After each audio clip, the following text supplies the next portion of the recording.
शैतानिर्रजीम बिस्मिल्लाहिर्रहमानिर्रहीम अस्सलामु अलैकुम वरहमतुल्लाहि वबरकातुहू।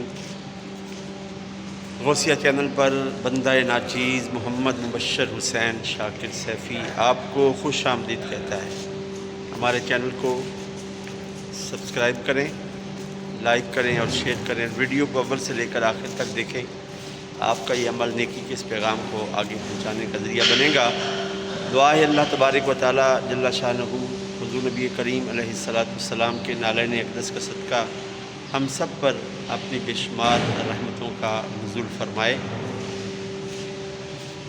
इस वीडियो में हम एक पैगाम देना चाहते हैं जिसका ताल्लुक़ हमारी एक वीडियो के साथ ही है कि नफ़रत गुनाह से या गुनाहगार से। उसमें आपने ये भी सुना होगा कि हमने वो वीडियो एक ऐसी जगह पर बनाई है जहाँ पर हिंदू मज़हब के लोग और मुसलमान इकट्ठे खयात यानी दर्जियों का काम करते हैं और हमारा काम भी उसी मार्केट में है। हमारा आना जाना रहता है उनके साथ, खैर खैरियत पूछना, खाना खिलाना, ये सब सिलसिला रहता है। लेकिन एक छोटे ज़हन का आदमी इस बात को सोचेगा, क्या गैर मुस्लिम के साथ खाना पीना जायज़ है? तो इसका जवाब ये है कि अगर आप किसी के साथ बद इखलाकी दिखाएंगे तो क्या वो इस्लाम के साथ मोहब्बत करेगा या नफ़रत करेगा?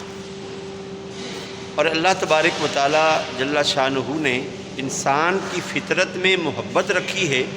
अगर वो जानवर से भी मोहब्बत का रवैया इख्तियार करेगा तो यकीन जानिए वो दरिंदा भी जानवर होगा तो वो भी इंसान के साथ मोहब्बत ही करेगा। ठीक है ना भाई साहब? है ना जी? शाहिद भाई बोलो। सबसे पहले मौलाना जोर से बोला करो ना। सबसे पहले मौलाना साहब को शुक्र अदा करना चाह रहा हूँ जिसने अपने चैनल पे गौसिया चैनल पे हमें बोलने का मौका दिया। हमारे चैनल गौसिया चैनल को सब्सक्राइब करें, लाइक करें और साथ में बेल आइकन दबाना ना भूलें। हाँ, किसी के साथ नफ़रत नहीं करनी चाहिए। अगर गैर मुस्लिम के साथ खाया जा सकता है तो गैर मुस्लिम के साथ दोस्ती की जा सकती है।